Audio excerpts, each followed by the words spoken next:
excellent. Yeah, people think I sound posh, but actually I'm just a bit English. Yeah, I know. But unlike most English people, I actually know that we're bastards. See, I went to school here from the age of 4. My parents were English hippies and they moved over in the 1970s to grow organic vegetables and body hair. So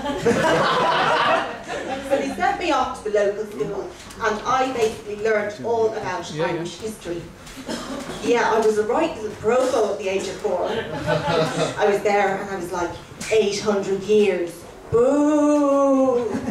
Potato famine. Boo! 1916 rising. Yoo-hoo!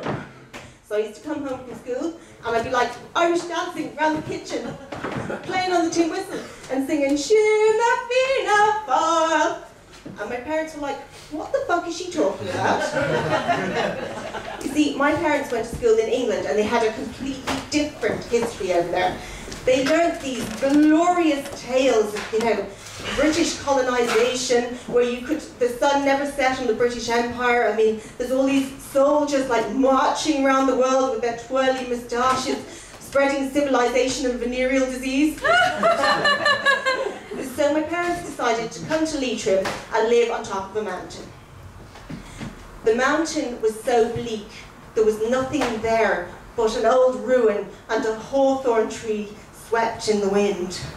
The old room was my mother. No, that was a joke. The old room was where we lived. A 3-room cottage with no electricity, no heating. The only running water was the river that flowed across my bedroom floor. Down the road, our neighbours were driving swish tractors around the place. They had television, they used to watch Dallas, and they used to just look up the mountain at us and go, what the fuck? So anyway, I got bullied at school because I smelled of garlic. See, the one thing that hippies love is garlic. They will put it in every food item, even porridge. They use it as a cure for common ailments such as dandruff, ringworm and bad breath. The other thing that hippies love is potatoes. We lived on a potato farm. Now this is lucky because I fucking love potatoes. I mean, I would rather go to Disneyland. No, I'd rather go to Potato Park than Disneyland. What am I saying? I actually went to Disneyland the other week and I got so excited I tried to eat Mr. Potato. And it turned out he was just a fat man with hepatitis. Now, one thing about growing up with hippies, my parents were always getting stoned. But then the neighbours stopped throwing rocks and came after us with a shotgun. The other thing about growing up with hippies is they're always naked. Always naked, even in the winter. In the summer, men skipping around, grown men through fields of marigolds with their peni helicoptering around the place as they gamble. The women with their great pendulous boobs flopping down to their ankles, because in the 1960s they all burnt their bras. Ladies, beautiful ladies, I see you in the audience, please never, never, never burn your bras. I have seen the future. It is not pretty. You do not want to be able to floss between your toes with your nipple. Possibly, I'm going to try. Possibly through embarrassment at my mum's nudity, I was always running away from home. I ran away from home when I was 2. I ran away from home when I was 3, on a donkey. I ran away from home when I was 5. And I came back and I was like, I went for 3 hours and I was like, oh, did they miss me? Did they miss me? And I walked in the door, but it backfired horribly because my mother had run away. My mother moved to London, and then I used to spend, every summer in London, and then the term time in Ireland, toggling backwards and forwards, getting bullied in 2 countries. In England, they used to bully me and call me a potato picker, which was technically true. In Ireland, they used to mock me and say, ha ha, you sleep with your father, which was also true.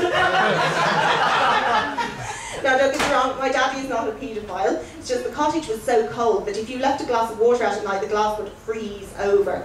So we all had to huddle together for warmth, and that included a pig and a goat. Now, I was a persistent bedwetter, so I was always like whittling down to the mattress, and then the whittle would flow down through the mattress and form icicles tinkling into the local people got wind of the fact that this was going on and decided to send the parish priest round to check up on my dad and see if he was a paedophile, on the basis that it takes one to know one. The parish priest came into the house and he smelt something funny in the air, but it wasn't the wee. It was my dad had green fingers from rolling doobies all the time. So the parish priest rushed up and put in a phone call to the Garda Síochána and grasped my dad. So our nation's finest 10, they sent 10 Garda Síochána in their uniforms, and they came down, and these guys are more used to like giving a speeding ticket to a tractor than dealing with hippies. They came down, they came up to the door, they knocked on the door, Dad opened the door, naked. And then they marched in and confiscated our spice rack. As they walked proudly out, carrying the spice rack between 3 of them, straight past the 20 tomato plants in the greenhouse.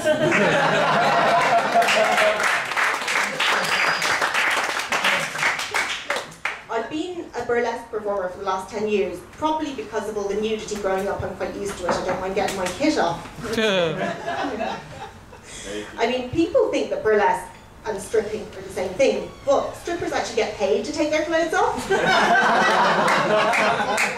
Lately, people have been paying me to leave my clothes on.